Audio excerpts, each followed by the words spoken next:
ईश्वर से प्रार्थना करने और उसके साथ बातचीत करने से अधिक सार्थक कुछ भी नहीं है, क्योंकि प्रार्थना हमें ईश्वर के साथ उसके साथी के रूप में जोड़ती है।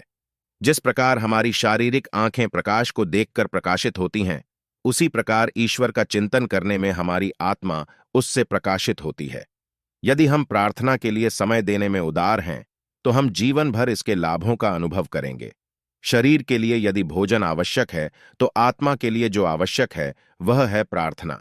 जिस तरह शरीर को कोई भी भोजन दिया जाए, वह उसमें से अपने मतलब के गुण निकाल लेता है और बाकी सब बाहर कर देता है, वैसे ही प्रार्थना आप किसी भी रूप में कीजिए।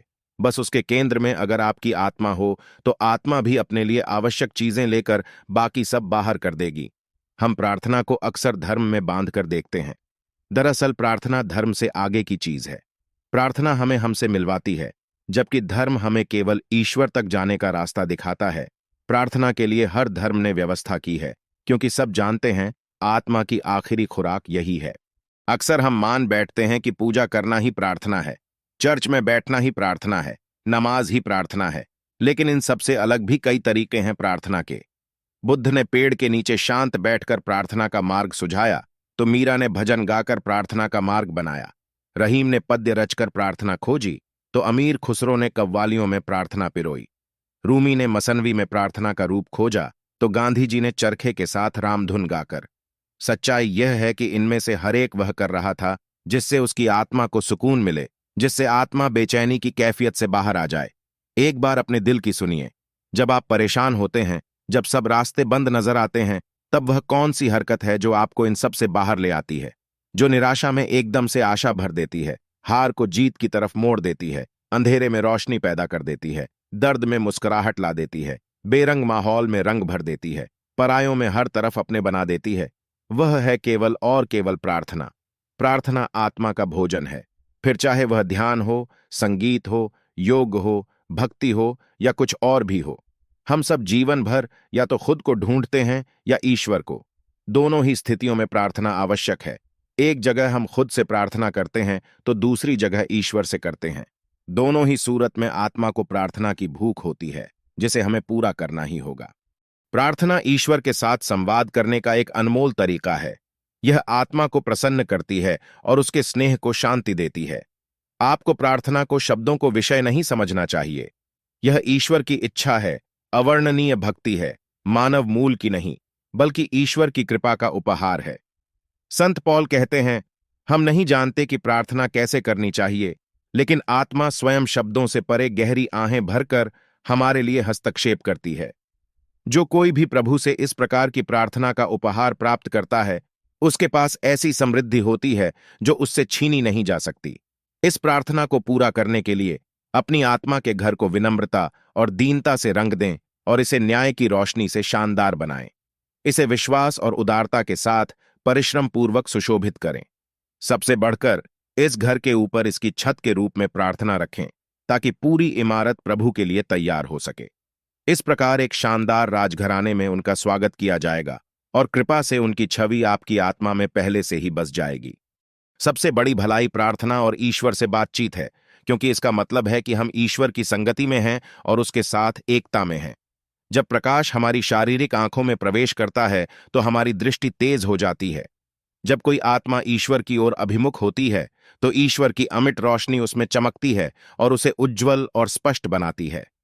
मैं उस प्रार्थना की बात कर रहा हूं जो दिल से आती है, न कि नियमित रूप से वह प्रार्थना नहीं जो विशेष दिनों या समय के विशेष क्षणों के लिए निर्धारित की जाती है, बल्कि वह प्रार्थना जो दिन और रात में लगातार होती रहती है। वास्तव में आत्मा को केवल स्पष्ट प्रार्थना के समय ही ईश्वर की ओर नहीं मुड़ना चाहिए। हम जो कुछ भी कर रहे हैं, चाहे वह गरीबों की देखभाल हो या कोई अन्य कर्तव्य हो या उदारता का कोई कार्य हो, हमें भगवान को याद करना चाहिए। ईश्वर का प्रेम भोजन के लिए नमक के समान होगा, जो हमारे कार्यों को सभी चीजों के प्रभु के सामने रखने के लिए एक आदर्श व्यंजन बना देगा। निःसंदेह मेरे मन में जो प्रार्थना है, वह कोई नियमित बात नहीं है। यह जानबूझकर और ईमानदारी से की गई है। यह किसी निश्चित समय सारिणी से बंधी नहीं है, बल्कि यह एक ऐसी स्थिति है जो रात और दिन तक बनी रहती है। हमारी आत्मा को ईश्वर की ओर निर्देशित किया जाना चाहिए, न केवल जब हम अचानक प्रार्थना के बारे में सोचते हैं, बल्कि तब भी जब हम किसी और चीज से चिंतित होते हैं। यदि हम गरीबों की देखभाल कर रहे हैं, यदि हम किसी अन्य तरीके से व्यस्त हैं, या यदि हम किसी प्रकार का अच्छा काम कर रहे हैं, तो हमें अपने कार्यों को भगवान की इच्छा और याद के साथ करना चाहिए। ईश्वर के प्रेम के इस नमक के माध्यम से हम सभी प्रभु के लिए मीठा व्यंजन बन सकते हैं। प्रार्थना आत्मा का प्रकाश है, जो हमें ईश्वर का सच्चा ज्ञान देती है। यह ईश्वर और मनुष्य के बीच मध्यस्थता करने वाली एक कड़ी है। प्रार्थना के द्वारा आत्मा को स्वर्ग में ले जाया जाता है और अद्भुत तरीके से वह प्रभु को गले लगा लेता है। प्रार्थना हमें ईश्वर से जोड़ने का माध्यम है। यह आत्मा को खुशी देता है और उसकी भावनाओं को शांत करता है। यह कल्पना न करें कि प्रार्थना केवल शब्द हैं। प्रार्थना ईश्वर की इच्छा है, एक अवर्णनीय भक्ति है, जो मनुष्य द्वारा नहीं दी जाती है, बल्कि ईश्वर की कृपा से उत्पन्न होती है। जब हम ठीक से प्रार्थना करने के लिए शब्दों का चयन नहीं कर पाते हैं, तो आत्मा स्वयं हमारी ओर से इस तरह से हस्तक्षेप करती है, जिसे कभी भी शब्दों में बयां नहीं किया जा सकता है। यदि ईश्वर किसी को ऐसी प्रार्थना का उपहार देता है, तो यह अविनाशी धन का उपहार है, एक भोजन है जो आत्मा को संतुष्ट करता है। जो कोई भी उस भोजन को छकता है, उसमें आग लग जाती है और उसकी आत्मा हमेशा के लिए भगवान की इच्छा से जलती रहती है। इस मार्ग पर आगे बढ़ने के लिए अपने घर को शील और नम्रता से सजाना शुरू करें। इसे न्याय की रोशनी से जगमगाए, इसे ईमानदारी और हृदय की महानता से सजाए। अंत में घर को परिपूर्ण बनाने के लिए इसके ऊपर एक दीवार के रूप में प्रार्थना का एक घेरा बनाए। इस प्रकार एक शुद्ध और चमकता हुआ भवन तैयार करें। प्रभु को इस शाही और शानदार निवास में प्राप्त करें। दूसरे शब्दों में, उनकी कृपा से उनकी छवि को अपनी आत्मा के मंदिर में प्राप्त करें। प्रार्थना व्यक्ति को विनम्र बनाती है। जब व्यक्ति नम्रता से झुककर प्रार्थना के लिए नमस्कार करता है, तो वह स्वीकार करता है कि अभी उसे बहुत कुछ सीखना है। इसलिए जब हम प्रार्थना करते हैं, तब हम अपने अहंकार का समर्पित करते हैं और अपने अंदर की अशुद्धियों को छोड़ रहे होते हैं। व्यक्ति का अहंकार कम होना वही आध्यात्मिक उन्नति की क्रिया है। जब हम भगवान से अपने अहंकार को नष्ट करने की शक्ति मांगते हैं, तो हम में परम विनय का विकास होता है। जब हम प्रार्थना करते हैं, तो हमारा ध्यान बाहरी रूप से, जिन्होंने आध्यात्मिकता में उत्कृष्टता प्राप्त की हो, उन महापुरुषों के उच्च गुणों पर केंद्रित होता है और भीतर में पता न चले, लेकिन दृढ़ इच्छा से वह गुण हम में विकसित होते हैं। प्रार्थना केवल चीजें मांगने के बारे में नहीं है, यह हमारे जीवन में ईश्वर की उपस्थिति को स्वीकार करने के बारे में है। यह स्वयं को उनकी इच्छा के प्रति समर्पण करने और उनसे मार्गदर्शन प्राप्त करने का एक कार्य है। प्रार्थना के माध्यम से हम अपने जीवन पर उसकी संप्रभुता को स्वीकार करके परमेश्वर में अपने विश्वास और भरोसे को गहरा कर सकते हैं। दूसरों के लिए मध्यस्थ प्रार्थना का एक और आवश्यक पहलू है, जो प्रार्थना करने वाले और जिसके लिए प्रार्थना की जा रही है, दोनों के लिए परिवर्तनकारी हो सकता है। दूसरों के लिए प्रार्थना करना उनके प्रति प्रेम, करुणा और सहानुभूति प्रदर्शित करता है। बदले में यह हमारे लिए परमेश्वर के साथ अपने संबंधों में बढ़ने का एक अवसर पैदा करता है।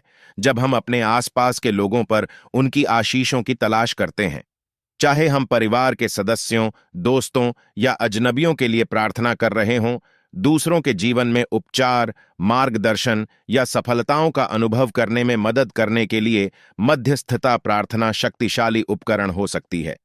प्रार्थना में उचित दृष्टिकोण विकसित करने के अलावा हमें सही चीजों के लिए प्रार्थना करने की भी आवश्यकता है। जीवन में जब भी कोई परेशानी आती है, तब हम भगवान से प्रार्थना करते हैं। इसका तात्पर्य यह है कि प्रार्थना यानी अपनी सभी संदेहों और चिंताओं को समर्पित करना, अपनी सभी योजनाओं और उलझनों को भगवान के चरण कमल में समर्पित करना। हम हर रोज प्रार्थना करते हैं। अगर हमने भगवान के चरणों में शरण ली है, तो चिंता क्यों करें?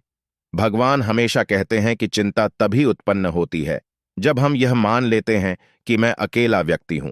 जिस व्यक्ति को ईश्वर में विश्वास नहीं है, वह चिंता करेगा। यदि आपको वास्तव में ईश्वर में विश्वास है, तो आप सब कुछ उस पर छोड़ दें।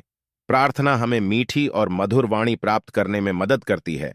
सच्चे चरित्र की शक्ति का अनुमान वाणी से लगाया जा सकता है। ज्ञानी पुरुष की वाणी मीठी और मधुर होती है। यह किसी भी सुनने वाले के अंदर नकारात्मक प्रतिक्रिया नहीं उत्पन्न करती।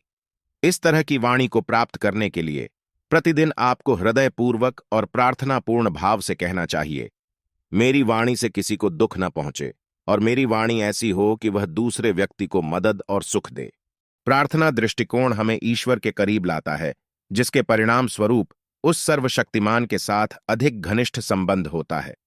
विश्वास के साथ प्रार्थना करने का अर्थ है कि हम विश्वास करते हैं कि परमेश्वर हमारी प्रार्थनाओं को सुनते हैं और अपनी दिव्य इच्छा के अनुसार उनका उत्तर देंगे।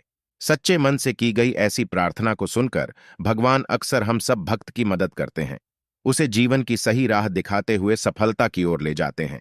प्रार्थना एक ऐसा माध्यम है जिससे व्यक्ति का मन शुद्ध होता है, जिसकी मदद से व्यक्ति अपनी कमजोरियों पर पार पाते हुए अपने लक्ष्य को प्राप्त कर लेता है।